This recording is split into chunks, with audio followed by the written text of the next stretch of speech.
So, this was told to me by an old family friend, Nikki, numerous times as a kid growing up, as one of those life advice stories to keep in mind through the years.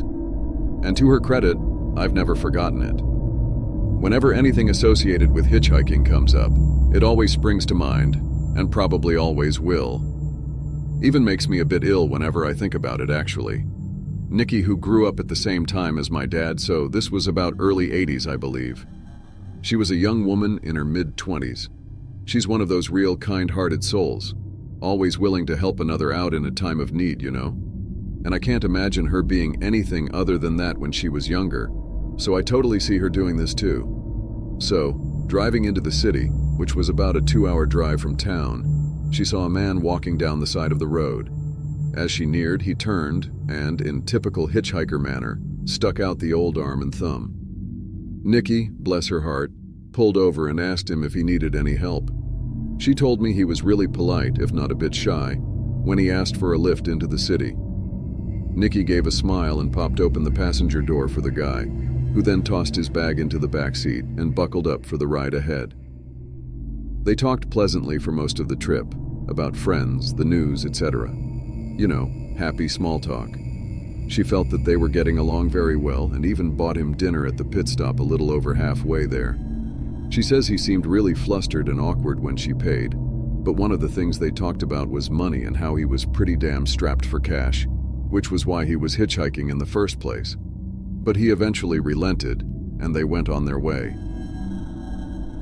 As soon as they got into the city, he thanked her profusely for the ride and the food and asked to be dropped off once they hit downtown. Before getting out, he asked for Nikki's phone number so he could contact her one day and maybe catch up.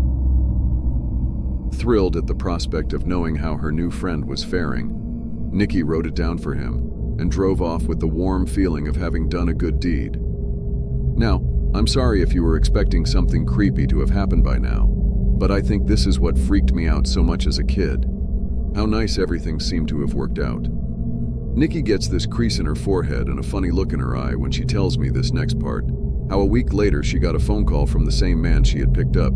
He didn't let her get a word in edgewise after hello, and told her that she should thank God that she was raised so nice, because when he first got in the car, he was planning on raping and murdering her once they got to that pit stop, that he was going to steal that car and dump her body in a ditch further down the road and go on his merry way.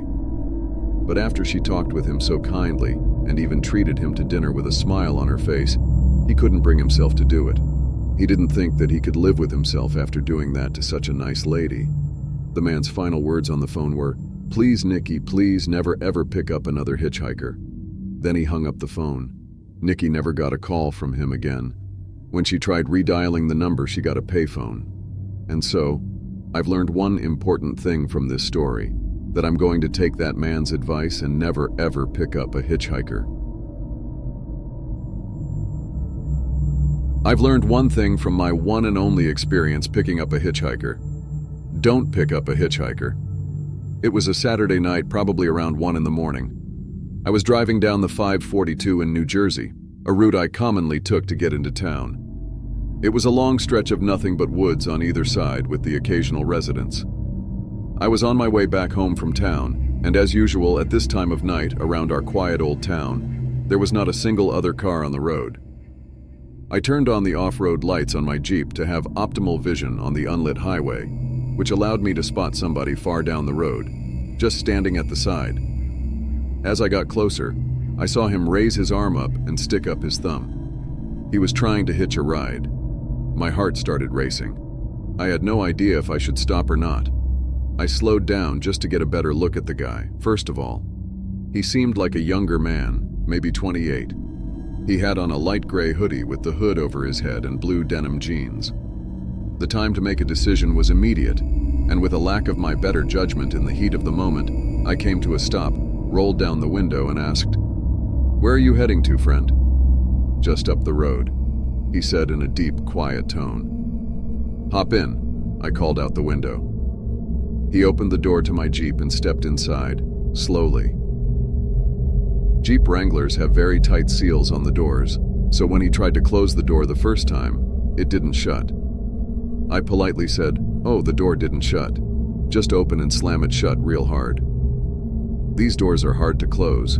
The body language he was giving off in response was unsettling. About 3 seconds after I had finished my sentence, he looked at me, then turned his head slowly to the right, and again waited 3 or 4 more seconds before finally opening the door and then slamming it back shut. By the way this guy was moving, I already regretted my decision to let him in. I put my foot on the gas and we started moving along the road. The speed limit on this road was 55, but I was going 75 just to get the guy to his destination quicker. So, how far did you say you're going? There was an awkward gap of silence before he replied with, just a few miles up. I wanted to turn the radio on to kill this awkward and downright creepy silence, but something in my head told me not to for whatever reason. Suddenly I could see just through the corner of my eye that the man had turned his head and was staring in my direction. At this point I was telling myself that I needed to get this guy out of my car. For a good mile I felt his gaze just hitting me like a brick, and all the while I tried my best not to look back. Finally, he turned his head the other way and said, "You know, I've been wondering for the longest time if it's just worth it to end it all." I looked at him in confusion. He dug his hand into his pocket and said, "I've been carrying this knife with me for the past few weeks, wondering when the right time would come."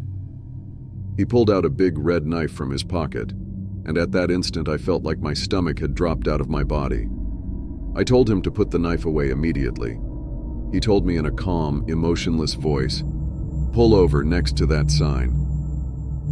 I did what he said, coming to a stop next to a speed limit sign, and what followed still haunts me.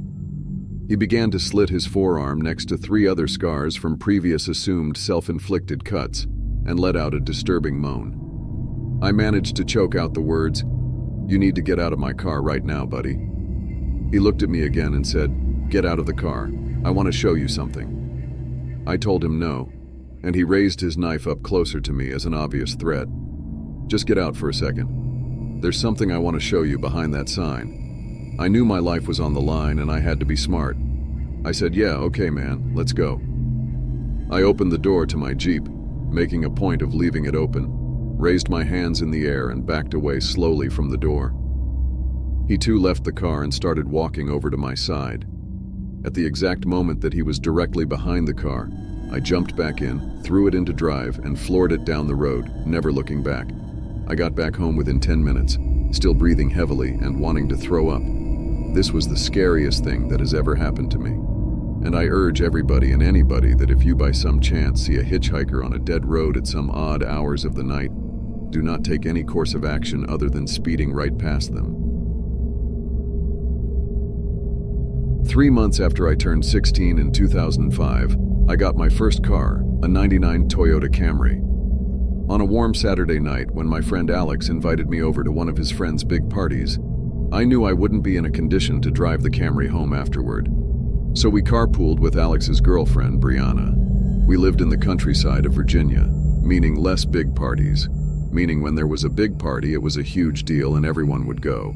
We lived about 5-10 minutes away from this kid's house. I knew where he lived as I was acquainted with him, but not exactly friends. The whole ride there, we took the same 2-lane highway-type road through the woods, and this kid's house was actually on this road further down. At certain points on this road, there were a few houses on either side, and then it would just go back to being a long, empty highway again.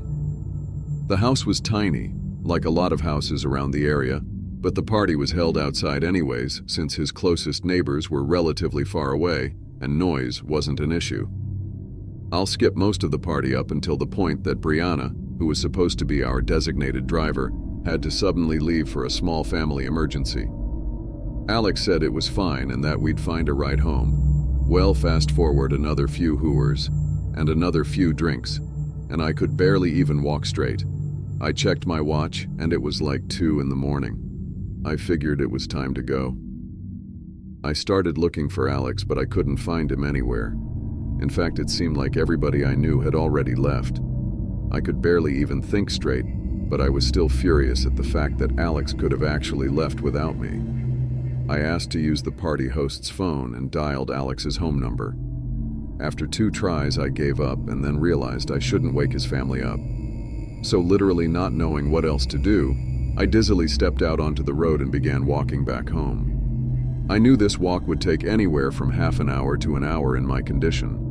Maybe after 15 minutes of walking down the road, the slight shine of car headlights on the road was fading in from behind me. Jumping for joy inside, I lifted up my arm and stuck out my thumb. As the car neared, it slowed down and came to a stop right next to me.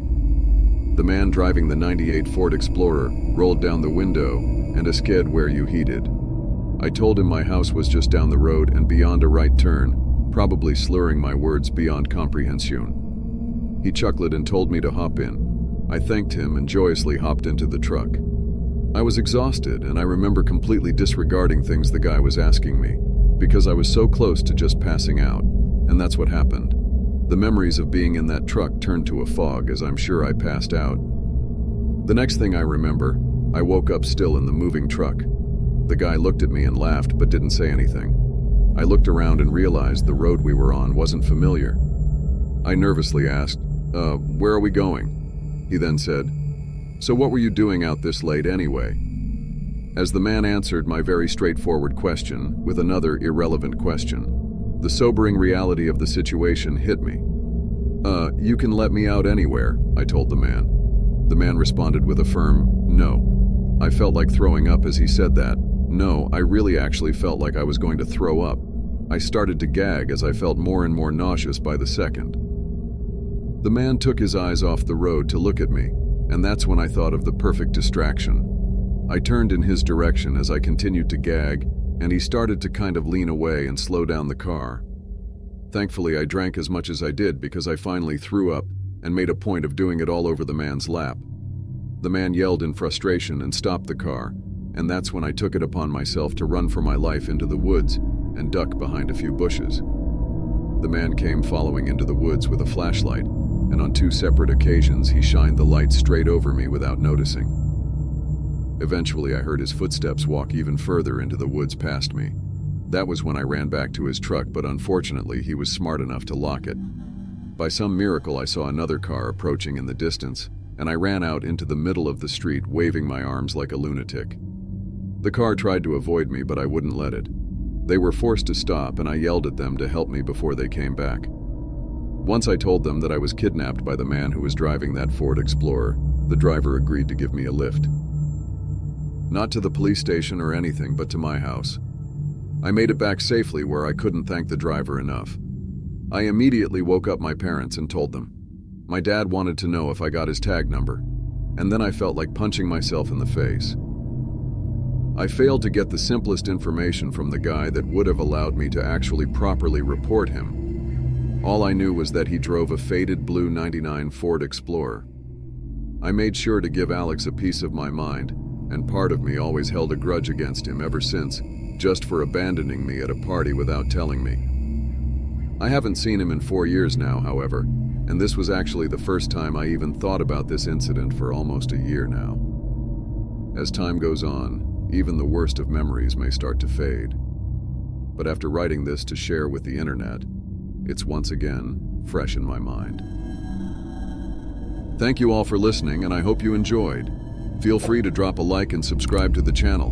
Be sure to keep those lights off and stay tuned for more real and terrifying stories here at Nightmare Narratives.